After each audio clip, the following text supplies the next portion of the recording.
14일 인권위는 지난해 11월 수능 시험에서 기면증 수험생에 대한 정당한 편의 제공 방안을 마련해 시행할 것을 교육부 장관에게 권고했으나 교육부 장관이 이를 불수용했다고 밝혔다.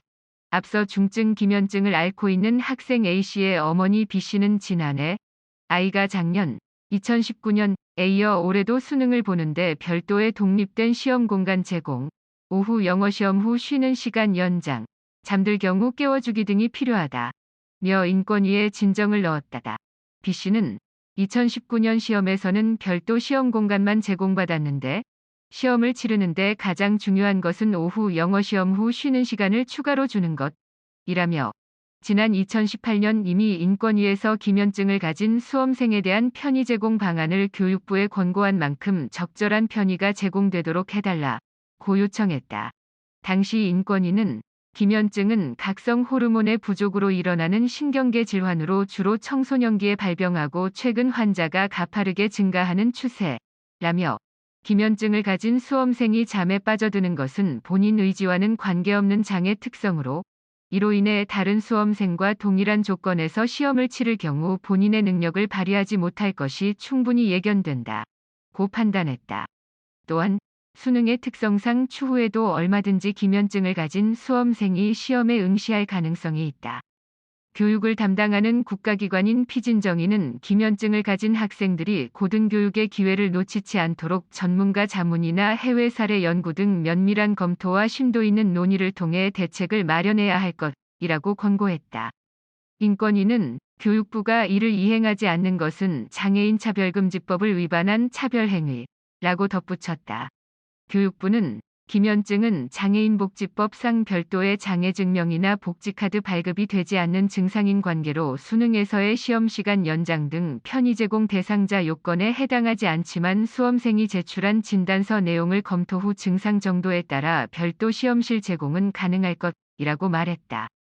실제로 A씨는 경기도교육청의 자문위원회 결정을 거쳐 지난 2019년 11월 다른 수험생들과 독립된 시험장에서 수능을 치렀다.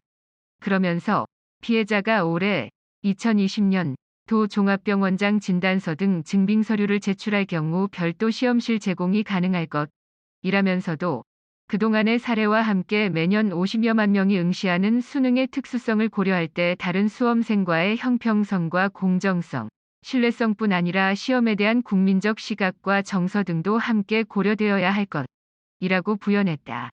교육부는 기면증의 특성상 졸림 증상의 횟수나 정도가 각 수험생마다 다르므로 시험편의 제공 방법이 다양할 수밖에 없고 일률적 적용이 곤란하다. 며 기면증이 있는 수험생에 대한 맞춤형 편의 제공은 어렵다는 취지로 인권위에 회신했다.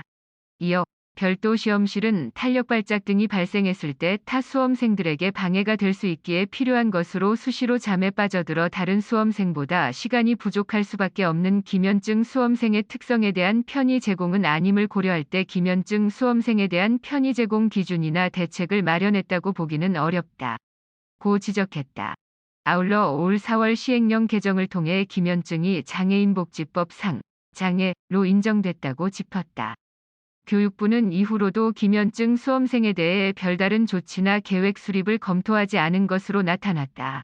인권위는 이미 지난 2018년 유사한 내용에 대해 권고했음에도 불구하고 2년여 동안 이에 대한 근본적 대책이 마련되지 않아 기면증 수험생에게 지속적이고 반복적인 피해가 발생되고 있다. 재권고를 통해 피진정인이 조속히 기준을 마련토록 촉구할 필요가 있다고 강조했다. 인권위에 따르면 피해자 A씨는 교육부의 지침이 바뀌지 않음에 따라 지난해 수능시험 당시 일반 수험생으로 원서를 접수한 것으로 파악됐다. 현재 교육부는 수능을 보는 수험생이 시각장애인일 경우 점자 문제지 및 음성평가 자료, 확대 문제지 등을 제작 배부하고 점자 정보 단말기를 제공하고 있다. 중증 청각장애 수험생의 듣기 평가는 필답 시험으로 대체된다.